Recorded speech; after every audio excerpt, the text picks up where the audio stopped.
मामा के साथ कुछ गलत हो गया।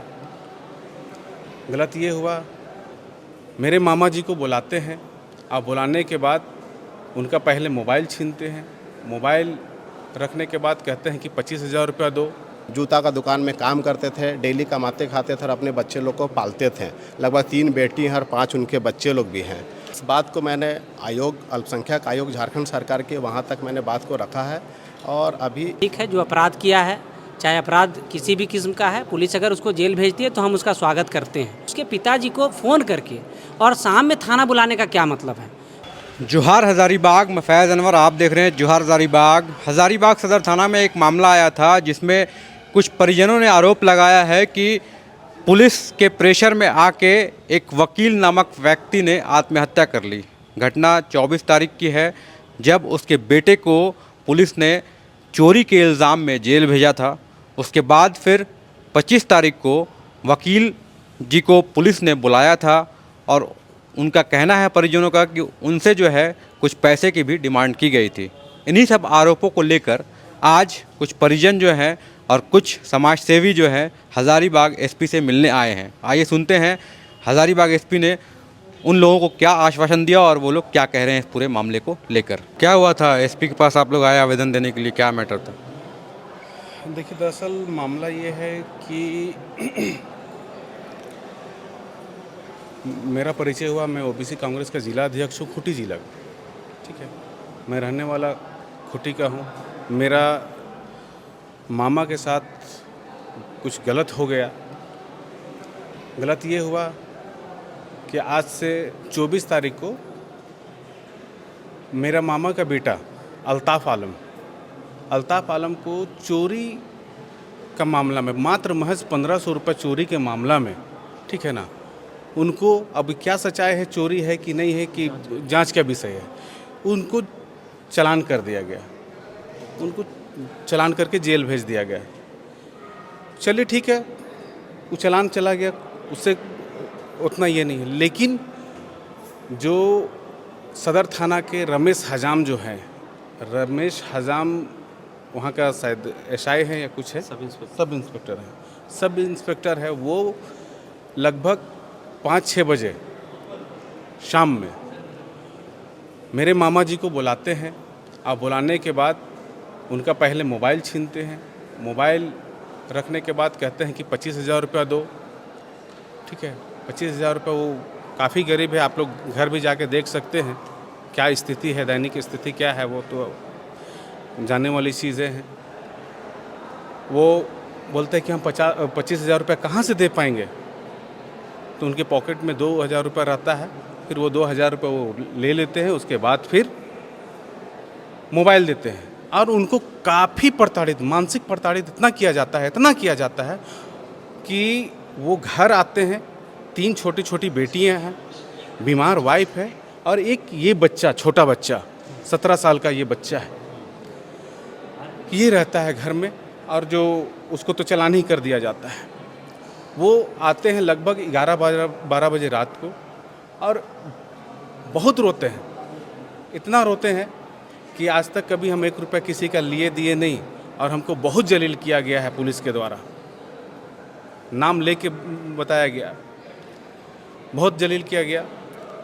और आलम ये हुआ कि वो जिल्लत, वो मानसिक प्रताड़ना वो बर्दाश्त नहीं कर पाए और वो अपना जान दे दिए साइड। अभी आप एसपी के यहाँ थाने में आवेदन दिए बयान के लिए, एसपी के यहाँ आवेदन दिए हैं, क्या कुछ बात हुई, एसपी ने क्या कुछ कहा? एसपी साहब से हमारी बातचीत हुई, हमारे भाई सुरजीत नगवाल जी भी बात किया, अल्पसंख्यक अध्यक्ष हमारे जेएमएम से, इन्होंने भी बात किया। आश्वासन एसपी साहब ने दिया है कि हम लोग इसको जांच करेंगे, जो भी दोषी होगा उस पर कड़ी कार्रवाई करेंगे।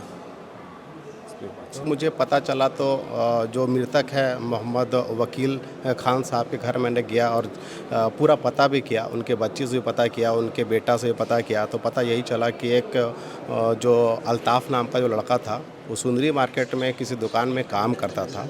वहाँ एक महिला का आरोप लगा कि मेरे पर्स से 1500 रुपये निकाल लिया गया या 1500 रुपये गिरा तो उसको उठा कर रख लिया गया। उसके बाद दुकान वाला सूचना थाना को दे के बुलाया जाता है और उस लड़का को पकड़ के थाना ले आया जाता है। उसके बाद वहाँ पे है सो उसके फादर को बुलाया जाता है।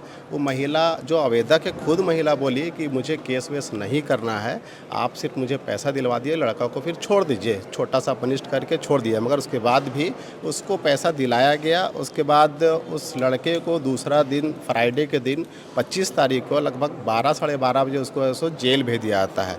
और उसके बाद जहाँ तक मुझे पता चला है वो उनके परिवार वालों से कि उसके बाद शाम में 5 साढ़े 5 बजे जो रमेश हजाम है सब इंस्पेक्टर सदर थाना के, अभी केस का आयु वही है, उनके पास था, उनको फ़ोन करके जो स्वर्गीय वकील खान उनको बुलाया जाता है और पैसा को उनसे डिमांड किया जाता है और उनको लगभग काफ़ी टॉर्चर किया जाता है और लगभग 11 साढ़े 11 बजे रात में उसको थाना से छोड़ा जाता है। हम लोग को उसका सूचना नहीं था, कल हम लोग को सूचना मिला तब उनके घर गए। उसके बाद वो एक्चुअली एक अच्छे इंसान थे, आप पता भी कर सकते हैं। वहाँ पे एक छोटा सा जूता का दुकान में काम करते थे, डेली कमाते खाते थे और अपने बच्चे लोग को पालते थे। लगभग 3 बेटी हैं और 5 उनके बच्चे लोग भी हैं। और उनके बाद वो बर्दाश्त नहीं कर पाए, वो जिल्लत को बर्दाश्त नहीं कर पाए, इतना टॉर्चर किया गया उनको। वो अपना एक जो अभी ओबीसी खूटी के जो अपने अध्यक्ष बताएं उनको फ़ोन करके वो सुनते हैं कि रोए भी काफ़ी हैं और अपने बच्चे लोग के साथ रोए हैं और अपनी वाइफ के साथ रोए हैं। उसके बाद फिर वो सुबह में पता चलता है कि दरवाज़ा को लॉक करके और सुसाइड कर लेते हैं। इस बात को मैंने आयोग, अल्पसंख्यक आयोग झारखंड सरकार के वहाँ तक मैंने बात को रखा है और अभी एसपी साहब के पास भी आए थे। एसपी साहब एकदम आश्वस्त किए हैं कि इस पे जांच होगा, चाहे कोई भी हो, डिपार्टमेंट का आदमी हो। अगर वो सब इंस्पेक्टर अगर कुछ गलत किया है तो उसके ऊपर कानूनी कार्रवाई की जाएगी और हमको लगता है जल्द से जल्द आयोग का टीम हज़ारीबाग आएगा और वो जाँच भी करेगी यहाँ पर। सुरजीत जी कैसे देख रहे हैं आप इस तरह के मामले को? देखिए, कोई अगर अपराधी है और उसको पुलिस के द्वारा जेल भेजा जाता है तो यह विषय नहीं है। ठीक है, जो अपराध किया है, चाहे अपराध किसी भी किस्म का है, पुलिस अगर उसको जेल भेजती है तो हम उसका स्वागत करते हैं। लेकिन आप यह बताइए कि 24 तारीख को थाना में आपके द्वारा FIR कराया जाता है और 25 तारीख को दोपहर में आप जो है आरोपी को जेल भेज देते हैं और फिर जेल भेज देने के बाद आखिर आपकी क्या मजबूरी रही, क्या आपका इंटरेस्ट है उसमें कि जो आरोपी है जिसको जेल भेजा आपने, उसके पिताजी को फ़ोन करके और शाम में थाना बुलाने का क्या मतलब है? और शाम में थाना बुला करके काफ़ी उनको प्रताड़ित किया गया।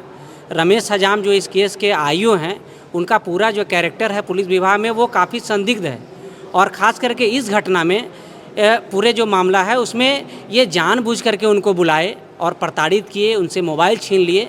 और एक उम्रदराज आदमी, देखिए बेटा किसी का कोई अपराधी हो सकता है, उसमें बाप की भूमिका नहीं हो सकती है और अगर भूमिका थी तो उनको भी जेल भेजना चाहिए। लेकिन अगर उनकी भूमिका नहीं है और उसके बाद आप उनको प्रताड़ित करते हैं, कोई गरीब आदमी है, संयमित रहने वाला आदमी है, इज्जत से अपना पालन पोषण कर रहा है और उसके साथ आप गाली गलौज कर रहे हैं, माँ बहन का गाली दे रहे हैं, उसका मोबाइल छीन रहे हैं, 25,000 रुपये का डिमांड किया जाता है और नहीं देने पर उसके पॉकेट से ज़बरदस्ती 2,000 रुपये छीना जाता है और छीनने के बाद उनको प्रताड़ित करके घर भेज दिया जाता है। और जब वो घर जाते हैं उसके बाद है सो काफ़ी रो रहे थे। रोने के बाद अपने परिवार के लोगों को बताया कि नहीं, हमको थाना के द्वारा बहुत जलील किया गया और धमकी दिया गया है कि तुमको भी है सो जेल भेज देंगे, तुम्हारा बेटा को सड़ा देंगे, तुमको ऐसे करें। जो पुलिस का अमूमन जो चेहरा होता है इस तरह करके किया गया और वो आदमी इस बात को बर्दाश्त नहीं कर पाए और इन लोग को लगा कि भाई घर में रूम में है तो सो गए होंगे और सोने के बदले जब सोने गए रात में है सो फांसी लगा करके उनकी हत्या हो जाती है, वो मृत्यु हो गई उनकी।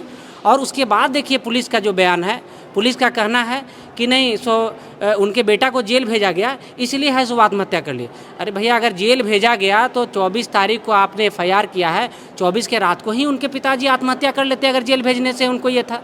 आप तो 24 को FIR रजिस्टर कर चुके हैं, लेकिन 25 तारीख को 12 बजे आप जेल भेजते हैं और रात में अगर आप शाम को टॉर्चर नहीं किए होते तो शायद है सो मोहम्मद वकील आज जिंदा होते। लेकिन ये पूरा जो कारनामा जो है पुलिस का, ये हम लोग किसी भी रूप से बर्दाश्त नहीं करेंगे। उसके बाद जब पोस्टमार्टम हुआ वहाँ पर तो उनका जो 17 साल का नाबालिग बच्चा है उसे सो ज़बरदस्ती पुलिस है सो कई पेपर में हस्ताक्षर करा लेती है और कहती है कि नहीं, उनके बेटे के सहमति से है सो पोस्टमार्टम करा के रिपोर्ट बनाया गया। तो अभी हम लोग माननीय पुलिस अधीक्षक महोदय से आग्रह किए हैं कि पूरे मामले का निष्पक्षता से जाँच होना चाहिए और जो भी दोषी है, रमेश हजाम जैसे लोग जो सरकार की छवि को बदनाम करने का काम कर रहे हैं, हम लोग सरकार के अंग हैं, ये किसी भी रूप से बर्दाश्त नहीं होगा।